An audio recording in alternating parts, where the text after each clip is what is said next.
Hey, John Cristani here, and what interesting times we live in. We're truly entering the twilight zone here because I was just featured on an episode of Money Revealed on Netflix, and I'm going to be reacting to myself in this video.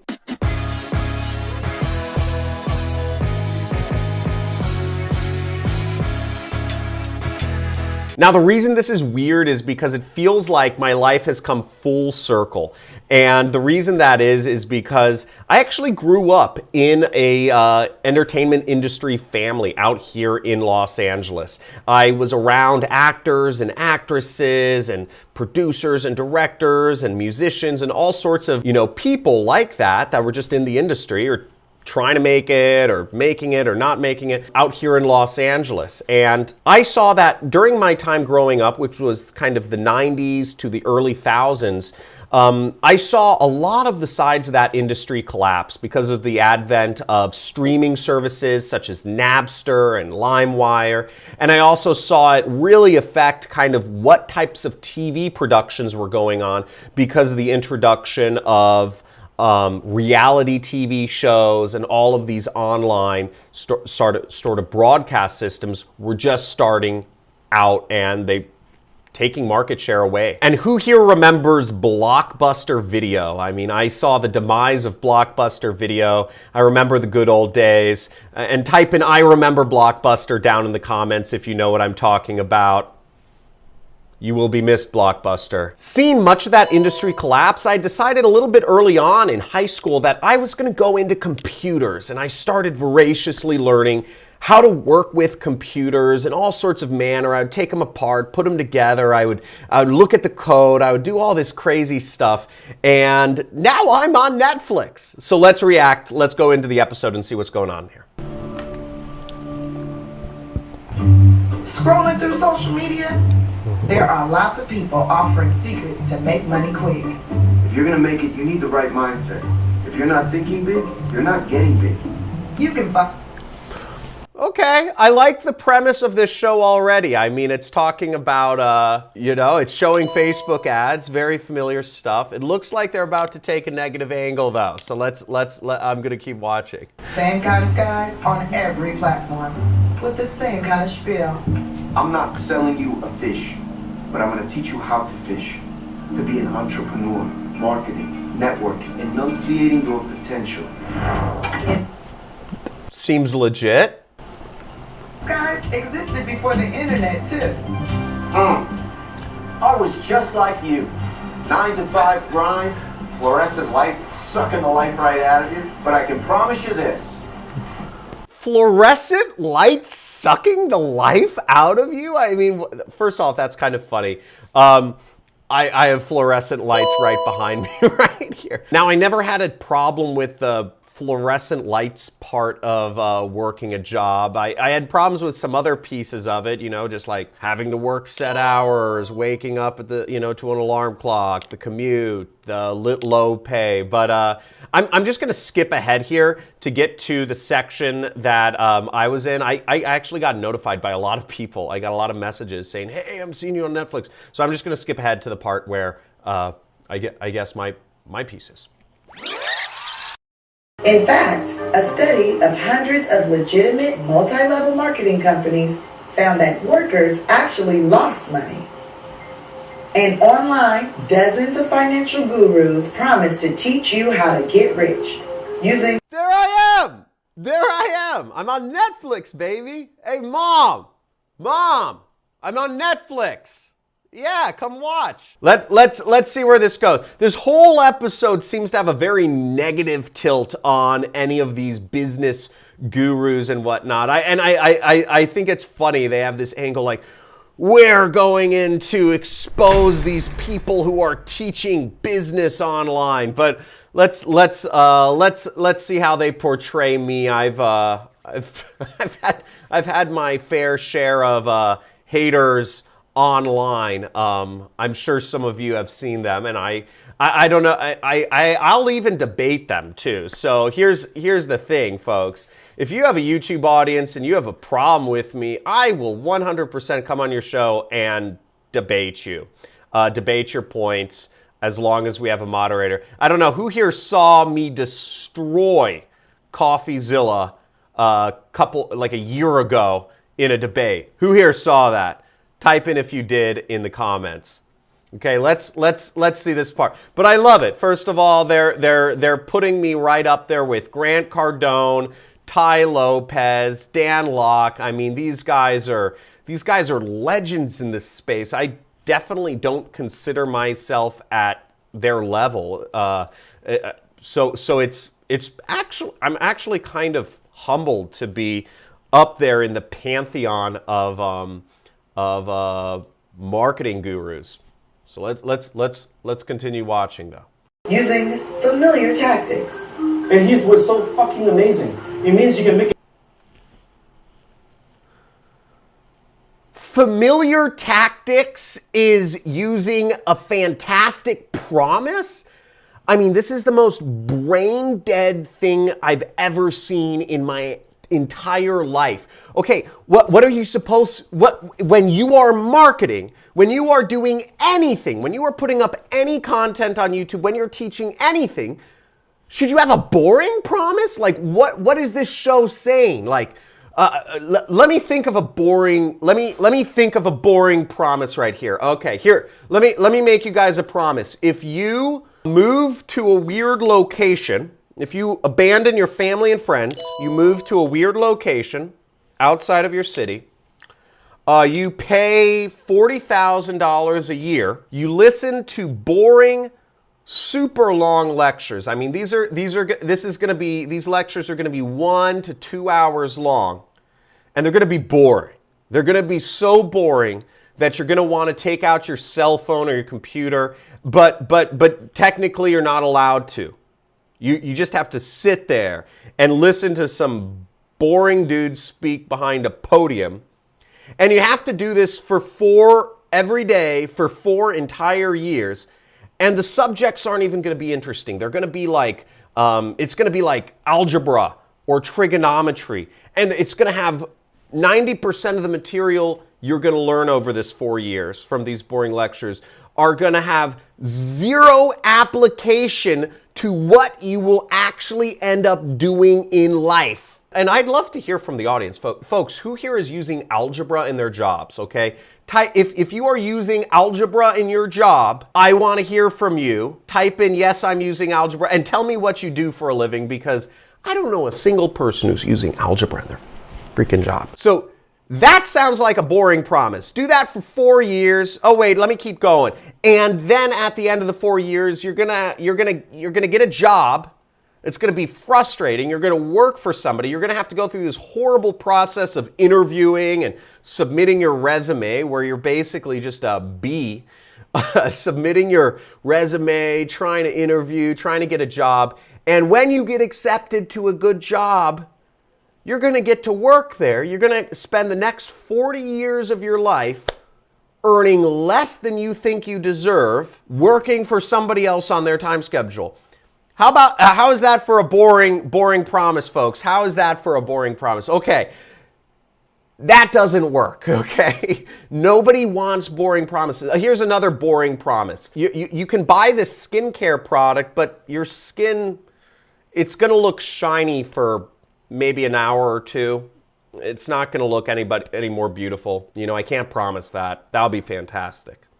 Okay, let's go on though. I think this is I just like how Netflix is trying to expose online gurus, yet they're going back to the same sorts of arguments where they're trying to infer that there's something bad with a fantastic promise. I mean, it's just entertainment, folks. You have to make a bold promise. Netflix themselves is making fantastic promises to sell their services. You're going to learn about how money works or whatever, right? But this episode is not teaching you how money works. It's just kind of sensationalistic, kind of like gotcha content. It's entertainment. So let's keep going. Let's keep going. I could go deeper, but let's keep going. incredible income without ever creating a single product, running a single ad, and cold calling a single person. That deserves a round of applause. I think that does deserve a round of applause. I mean, that's a great thing. And I suggest to folks to use the simplest business models possible when starting a business. I mean, it's what's amazing, what's fantastic is that with the power of the internet, with the power of, you know, warehouses in China connected to the internet and warehouses in America connected to the internet and software that pulls the data from all these places, social media that allows us to reach people all over the world. It's lowered the barrier to entry to creating a business. If I was not teaching folks how to start an online business, there'd be plenty of other folks out there doing so because the barriers to entry have gone down and people want to learn, people need to learn how to leverage this stuff because now anybody can be an entrepreneur. In the past, 50 years ago, 100 years ago, not everybody could be an entrepreneur because you didn't have telephone systems and internet systems to connect a warehouse to a drop shipper, to a payment processor, you needed to hire people to run the checks, there weren't credit cards. You needed to hire people. You needed to have your own warehouse. You needed to have your own factory to manufacture products. None of this was possible 100 years ago. The barriers to entry have been creeping down over the course of time.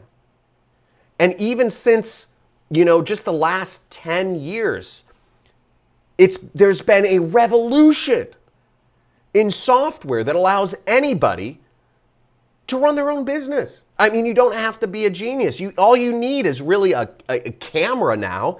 You can become a YouTube creator. You could become, you just have to have an idea and you don't even need to have any money and you could be drop shipping products from China. It used to be way harder. So this is just a natural result of folks learning how to do that.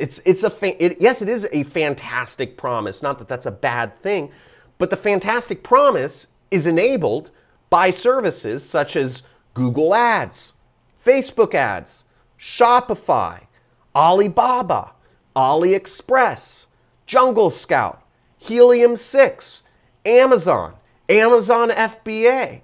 Okay, all of these things. Oh, and don't forget Marketing Tech, which is my software, which we will pay you. If you want to get paid by my company, sign up in the link in the description. And don't forget to spank that like button and subscribe to this channel if you're always looking for great content. But let me get back to this. I mean, folks, the barriers of entry have gone down.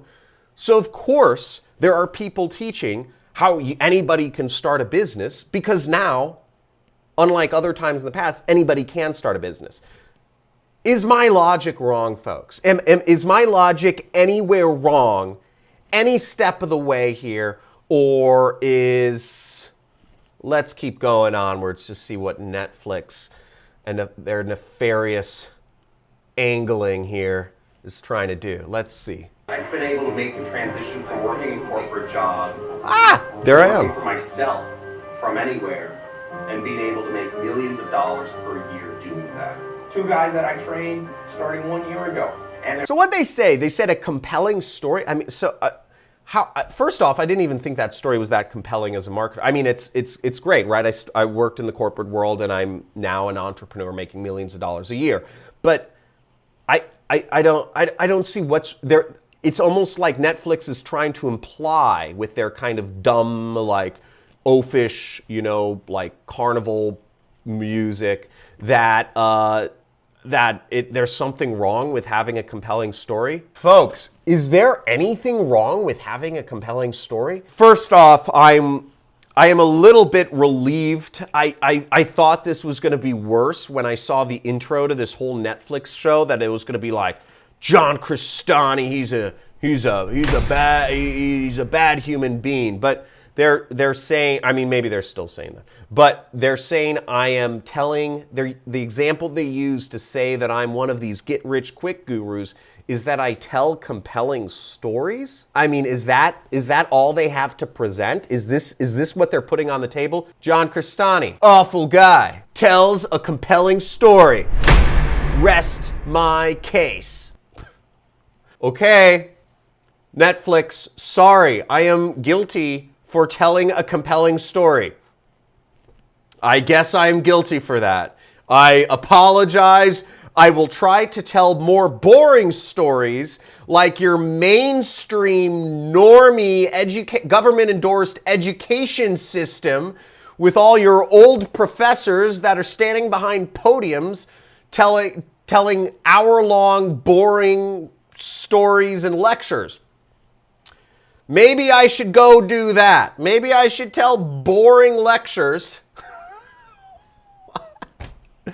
I mean, folks, it's like the mainstream, the normal folks have not caught up to where the world is at. And if you agree with me, just type in, like, yeah, they're stuck in the past or something, because frankly, I just don't get it. That what it appears to be is that Netflix is, by saying that you're not supposed to have fantastic promises, not supposed to have compelling stories, is that they're saying you should be boring stories, and they're sort of like endorsing the mainstream education system, right? The government, the compulsory education system where you kind of go and just, like, people hate it. 3% of people become doctors, lawyers, or engineers, okay? So the other 97% are subjected to these boring lectures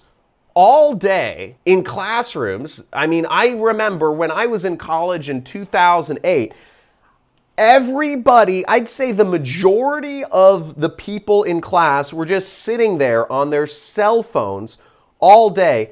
I mean, they were not interested in the material. The professor was not even interested in his own material. And it wasn't even his own material anymore. He was just reading out of a textbook. I mean, you could tell he was just bored to tears. Nobody's interested in the material that those big education companies like Houghton Mifflin and I don't know, whatever the other companies' names are that they put out. It's boring, it's not engaging, and it's not useful to folks' lives. A person who I think put this really eloquently was Meet Kevin. So Meet Kevin's another famous YouTuber, and he talks about stocks and real estate, and he's running for the governor of my state, okay? And I'm so excited because one of his major platforms is to reinvent the education system in California. And Kevin, I fully endorse you, and I give you 2 thumbs up for that, because the education system is completely broken. And Netflix is being awful and stuck in the past by basically endorsing this old school education system, but it's broken. People aren't engaged by it. People aren't becoming rich because they're getting A's in class and they're paying attention to all the boring lectures that they're talking about. That's not how folks are getting rich in today's day and age. The way people are getting rich, and by the way, I invite anybody, prove me otherwise. Prove me otherwise. Prove to me there's a correlation with doing no, not a correlation. Prove to me there is a causality for doing well in school and doing well in life. Because I don't think there's any causality. The only thing that's been proven is a correlation between people who go to college or master's programs or PhD programs and how well they do in life. But there's also a correlation between people who go to colleges. People who go to colleges tend to come from higher income families, okay? Oh, there's more correlations. Here's another correlation. There's a correlation between folks who go to master's programs or PhD programs with, guess what again?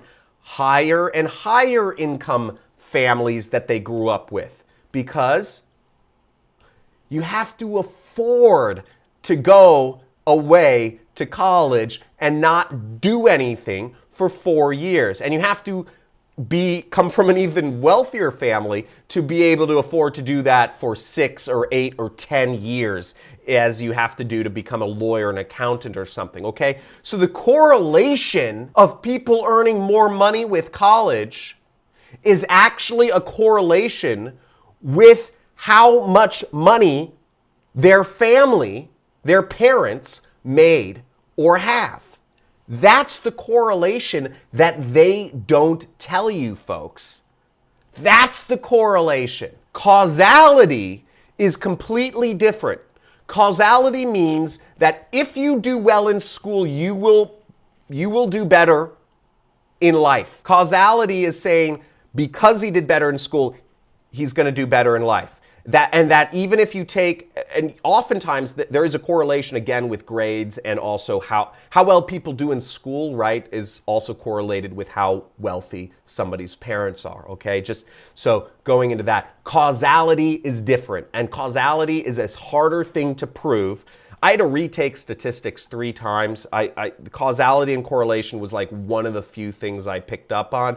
And again, it's never come in any use for my life except for this video. So I guess you do learn some things from college, but it certainly didn't make me any money. Okay, let's, I'm getting really angry about this, but folks, I endorse Meet Kevin for President. One of his platforms is reinventing the education system because he sees that it's broken. YouTube is the future of education. I believe that education should move to being free. That's why I create this content. And if you vote for free education, if you vote for Meet Kevin, type I vote for Meet Kevin in the comments below.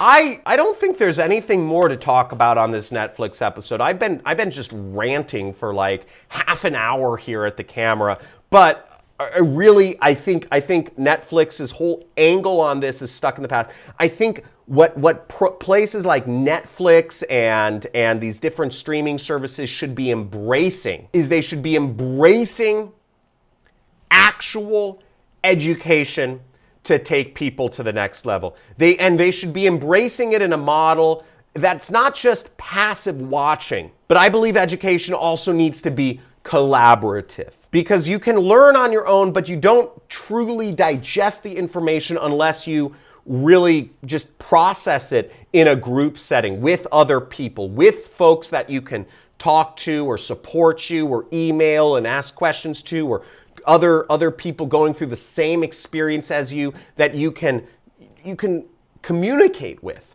And wow, my voice just sorry, I'm overcoming a sickness here. I'm not actually going through puberty anymore.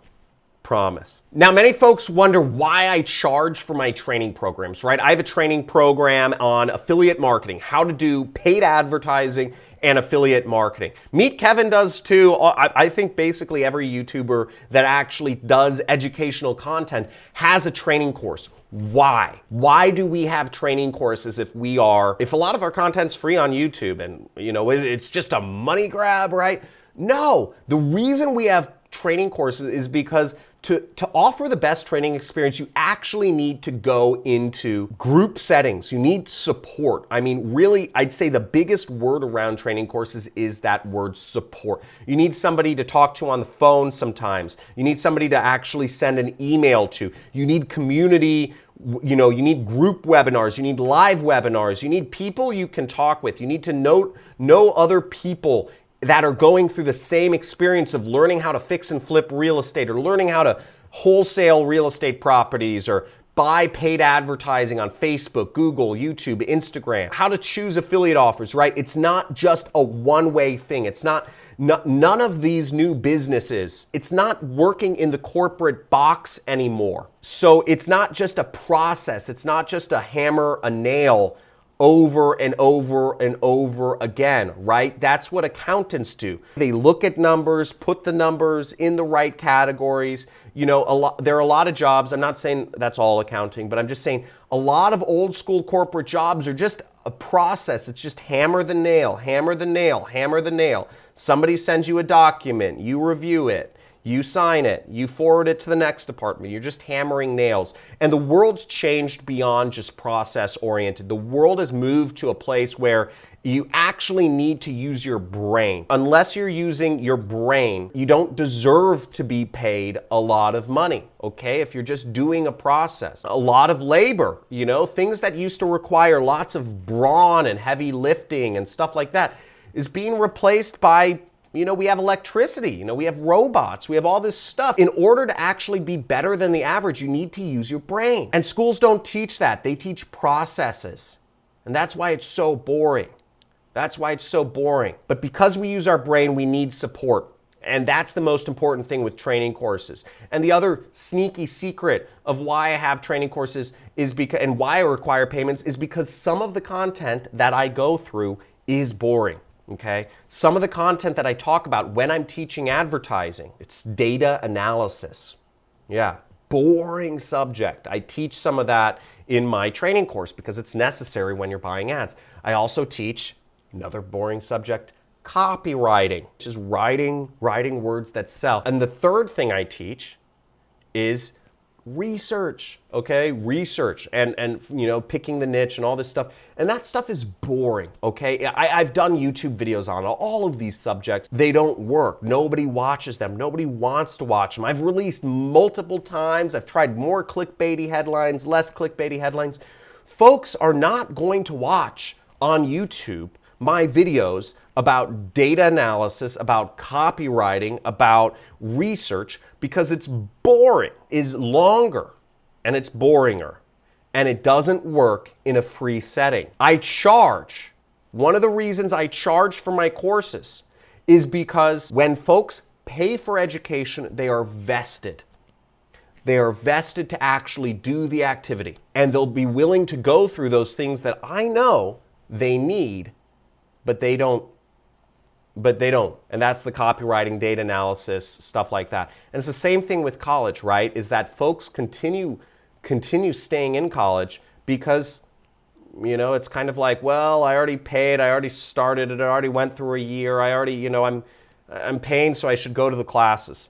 But frankly, if college was completely free, if college classes were completely free, would you still go to an algebra class? Would you still go and attend a trigonometry class? Would you still go and learn about the history of, you know, America from the Civil War to the Revolutionary War? I mean, most people wouldn't. Okay, or maybe you would. Maybe you're one of the weirdos. But frankly, I know most people would rather learn about things that are applicable to their life. They don't want to hear about the Revolutionary War history. They want to learn how to get the best credit card and how to get a higher credit score so you can afford more things, right? How you can stay at hotels for free and how you can travel the world for free. How you can make passive income. How you can have an internet business support your lifestyle. Or maybe another cool thing, how to trap a skunk without it spraying you. Whatever it is, for whatever your situation is, there's a lot more interesting things that you could likely learn. If colleges were free, and if just the lectures were kind of like, hey, show up for the lectures if you want, I think the attendance would be pretty abysmal, frankly, because I don't think those subjects are interesting or would be attended unless people were paying the amount of money they were.